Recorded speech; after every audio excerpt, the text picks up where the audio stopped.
시원한 과일 주스나 폭탄주, 마셔보기 전에는 그 당도나 도수를 가늠해보기가 힘들죠. 국내 연구진이 음료의 당도나 주류의 도수를 액체의 그림자를 통해 간단하게 평가하는 방법을 개발했다고 합니다. 네, 보다 자세한 내용 직접 연구를 진행하신 포항공과대학교 기계공학과 김동성 교수와 함께 알아보도록 하겠습니다. 안녕하십니까? 예, 안녕하세요.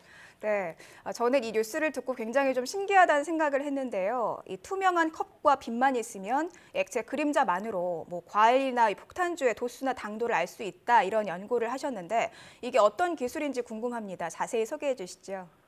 예, 안녕하세요. 예, 이번에 소개된 기술은 저희가 그 투명한 플라스틱 사각 블록 안에 원형 용기에 담겨져 있는 액체의 그림자를 확인해서 그 액체의 당도나 알코올 도수를 측정할 수 있다는 것입니다. 그러니까 예를 들어서 저희가 아크릴 사각 블록 같은 것에 드릴로 액체 용기가 될 수 있는 원형 구멍을 내고 그 안에 저희가 측정하고자 하는 액체를 담은 후에 사각 블록의 뒷면에서 빛을 비춰주고 앞쪽에서 투과된 빛의 그림자를 보면 당도나 알코올 도수를 예상할 수 있다는 것입니다. 네. 이렇게 사각, 네네. 네. 이렇게 사각 블록을 앞쪽에서 관찰하게 되면 원형 용기의 가운데 부분이 밝게 보이고 원형 용기의 양쪽 가장자리는 어둡게 보이게 되는데요. 이 어두운 부분을 저희 기술에서 그림자라고 부르고 있고 이 그림자의 크기가 크면 당도나 알코올 도수가 낮은 것이고 그림자 크기가 작아지면 당도나 알코올 도수가 높은 것입니다. 네, 그러니까 한마디로 빛의 그림자가 좀 중요한 핵심 포인트인 것 같은데요. 네. 그렇다면 이 빛의 그림자가 왜 생기고 또 이걸 통해서 액체 굴절률을 어떻게 측정을 할 수 있는 건지 궁금한데요. 예, 저희 그 그림자가 생기는 이유는 이 원형 용기에 담겨져 있는 액체하고 사각 기둥의 굴절률이 서로 다르고 그 정도에 따라서 빛의 이동 경로가 달라지기 때문인데요. 그림자는 빛이 통과하지 못해서 까맣게 보이는 것이고 액체의 굴절률에 따라서 빛의 경로가 바뀌면 그림자의 크기가 달라질 수 있습니다. 이러한 현상을 이해하려면 우선 전반사라는 현상을 좀 이해해야 하는데요. 전반사는 빛이 굴절률이 높은 매질에서 낮은 매질로 이동할 때 입사각이 어떤 특정 임계각보다 커지는 경우에 빛이 통과하지 못하고 100% 반사되는 현상을 의미합니다. 일상생활에서 보면 이 전반사 현상은 광섬유를 이용한 신호 전달에 있어서 빛이 광섬유를 빠져나가지 못하게 하는데 굉장히 중요한 역할을 합니다. 그러니까 말씀드렸던 이런 전반사 원리를 생각해 보면 굴절률이 큰 플라스틱을 통과해서 원형 용기 안에 들어있는 굴절률이 낮은 액체를 지나는 빛이 원형 용기의 가장자리에서 전반사가 일어날 확률이 굉장히 커지고요. 이번 연구에서는 원형 용기에 발생하는 그림자의 크기와 그 용기에 담긴 액체의 굴절률의 관계를 알아보았고 이 둘 간에 선형적인 관계가 있다는 것을 알아냈습니다. 결과적으로 액체의 굴절률과 그림자 크기 간의 관계를 미리 알고 있으면 그림자 크기를 통해서 액체의 굴절률을 측정할 수 있게 됩니다. 익숙하지 않은 용어들이 나와서 조금 이해하기가 네네. 어려운 부분들이 있기는 한데요. 그렇다면 이제 수박의 당도와 폭탄주의 도수가 굴절률과 어떤 상관관계가 있는지 조금 더 자세하게 설명 부탁드립니다. 예. 굴절률이라는 단어가 지금 계속 나오고 있어서 너무 죄송하고요. 먼저 굴절률에 대해서 제가 간단하게 말씀드리는 게 좋을 것 같습니다. 이게 그 빛의 속도는 아무것도 없는 진공 상태에서 가장 빠르게 이동하고 그리고 액체나 고체 같은 매질 안에서 굉장히 느려지게 되는데요. 이 느려지는 비율을 굴절률이라고 합니다. 그러니까 순수한 물의 굴절률은 1.33이라는 값을 갖는데 그 의미를 풀어서 말씀드리면은 물속에서는 진공에 비해서 빛의 속도가 약 75% 정도로 줄어들었다는 말이 되는 거고요.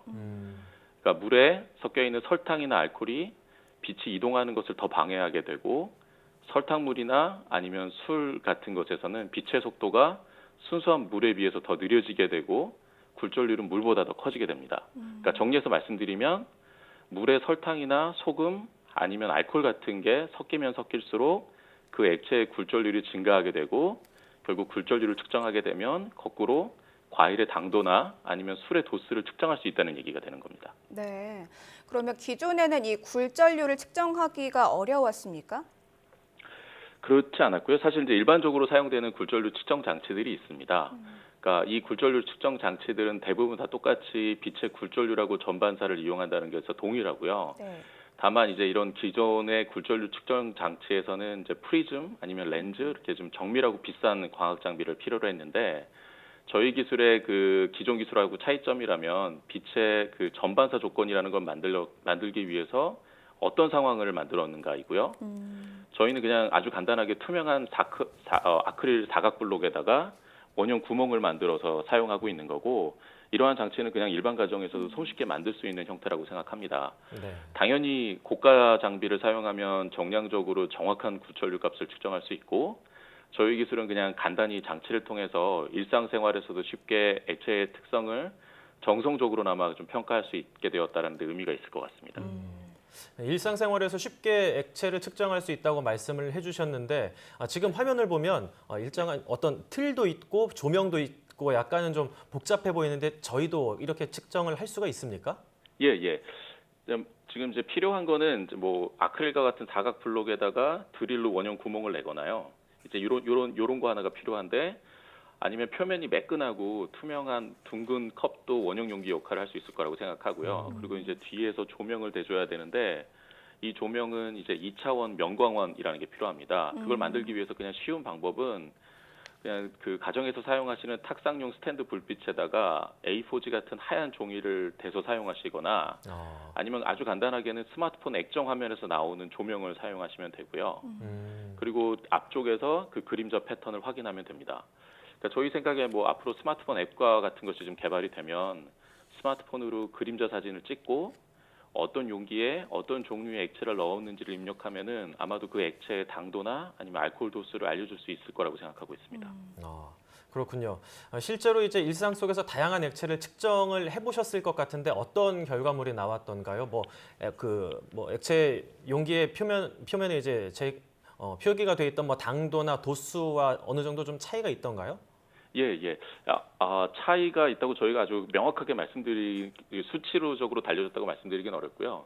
저희가 인터뷰 요청을 받고 사실 이제 몇 가지 음료들을 사다가 측정을 해봤는데 실제로 이 물하고 비교해봤을 때 뭐 탄산음료, 그다음에 과일 주스 등을 가지고서 실험을 해보면은 그 물에 비해서 그림자 두께가 굉장히 현저하게 얇아져가지고 이 탄산음료나 과일 주스의 당도가 높다는 걸 저희가 알 수가 있고요. 그리고 또 소주하고 고량주도 사다가 비교를 해봤는데요. 당연히 소주하고 고량주가 물하고 비교해봤을 때 그림자 두께가 얇아지고 고량주가 알코올 도수가 더 높기 때문에 소주에 비해서 그림자 두께가 더 얇아져서 도수가 높다는 걸 확인해 볼 수가 있었습니다.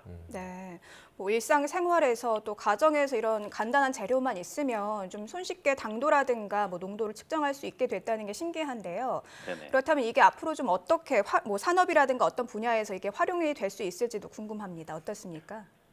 예, 저희가 지금 앞서 계속 설명드렸던 것 같이 이제 액체에 어떤 첨가제들이 들어가게 된다면 이 전부 다 굴절률이라는 거에 영향을 주게 되는데요.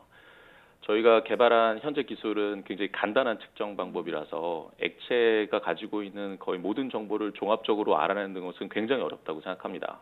다만 장치가 굉장히 간단하기 때문에 가정에서 간단히 음료나 아니면 음식의 당도 혹은 염도 등을 정성적으로나마 비교해 볼 수 있는 방법이 제언되었다는 게 중요한 것 같고요. 이게 아마도 좀 더 확장된다면 이제 과도한 당이나 과도한 소금 섭취를 방지하는 데 도움이 되지 않을까 생각을 해봤고요.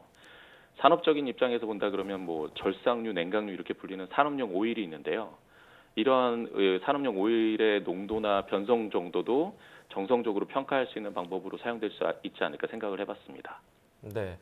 그런데 이제 기계공학과 교수신데 빛의 그림자를 측정하고 이제 액체 굴절률을 측정한 연구, 언뜻 보면은 좀 연결이 안 되는 것 같은데 이런 연구를 네네. 하신 계기가 있을까요?